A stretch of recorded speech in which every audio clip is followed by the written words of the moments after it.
안녕하세요. 혁신 길라잡이 김사부입니다. 오늘은 조직 내의 소통의 중요성에 대해 이야기해 보려고 합니다. 언어 간의 나눔이 아닌 진정한 의미와 의도를 전달하는 소통에 대해 말이죠. 특히 저의 경험을 바탕으로 인도네시아에서 근무하며 느낀 소통에 대해서도 이야기하려 합니다. 우리는 종종 소통이라는 단어를 사용합니다. 그런데 소통이란 무엇일까요? 그저 말을 주고받는 것일까요? 아니면 서로가 이해하고 공감하는 것일까요? 사실 소통은 단순히 언어를 교환하는 것을 넘어섭니다. 이것은 개인 간 또는 조직 내에서도 마찬가지입니다. 다양한 배경과 역할을 가진 사람들 사이에서 생기는 의견, 차이나 갈등 등을 해결하기 위해서는 표현하려는 의미와 감정을 정확하게 전달할 필요가 있습니다.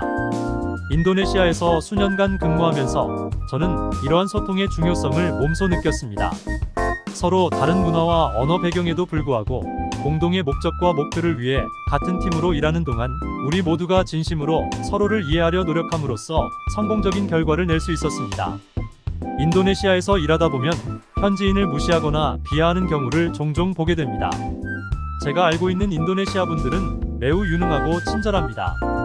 하지만 경제적 수준이 좀 낮다 보니 그냥 낮게 보는 경우가 있는데 그분들도 우리와 똑같은 수준의 능력과 목표의식이 있다는 것입니다. 이제 우리도 그들의 종교뿐만 아니라 문화적 특성까지 이해하고 배려하여 그들과 소통을 통한 상생의 길로 가야 합니다. 그리고 사랑 역시 마찬가지입니다. 사랑한다는 말은 나라마다, 시대마다 형태는 바뀔 수 있지만 그 본질적인 의미는 변하지 않습니다. 영어에서 I love you, 스페인어에서 떼아모, 프랑스어에서 즈댐무, 한국어에서 사랑해, 인도네시아어에서 아쿠찐다무. 다양한 언어로 표현되지만 모두 같은 감정을 표현합니다. 조직 내의 소통도 이처럼 진심과 이해를 기반으로 해야 합니다. 상대방의 입장과 생각을 고려하며 자신의 생각과 정보를 명확하게 전달하는 것입니다. 오늘 여러분께 전하고 싶은 메시지는 이것입니다. 우리가 하는 모든 대화와 교류에서 가장 중요한 것은 바로 전달하려는 의미와 의도입니다. 조직 내부에서도 서로 다른 배경 그리고 지위에 있는 사람들이 솔직하게 의견을 나누며 상호 존중하고 배려하는 문화를 만드세요. 그것이 진정한 소통의 시작점이며 건강한 조직 문화를 만드는 첫걸음입니다. 오늘이 여러분에게 좋은 날이 되길 바랍니다.